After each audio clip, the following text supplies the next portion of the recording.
Şəhid mübarizin bir missiyası var idi ki, onun özünə məxsusluğu ondadır ki, sülh şəraitində Azərbaycan xalqının əzəmətini, gücünü, qüdrətini göstərdi, döyüş əzmini göstərdi və göstərdi ki, şəhadət tələbi bu xalqın qanındadır, canındadır.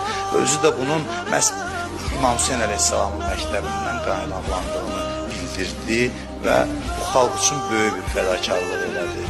Yəni, o tək başına döyüşçülər olan yerə getdi və ölümü gözünə qoyub, şəhadət arzusu ilə, şövqü ilə o misilsiz qəhrəmanlığı göstərdi və elə bir yenidən diriltdi bizi və diriliyimizi göstərdi özümüzə ki, biz diriyik, biz qadirik torpaqlarımızı işğaldan azad eləməyə. Mən heç vaxt boğazdan yuxarı söz danışmamışam, yəni mən o pafoslu söz xoşlamıram. Mənim başa düşdüyüm budur, şəhid mübarizin o hərəkətindən, o mübarizəsindən ki, həqiqətən də o xalqın boynunda o şəhid, onun əziz xatirəsi həmişə yad olunmalıdır bütün şəhidlərlə yanaşı, ilk növbədə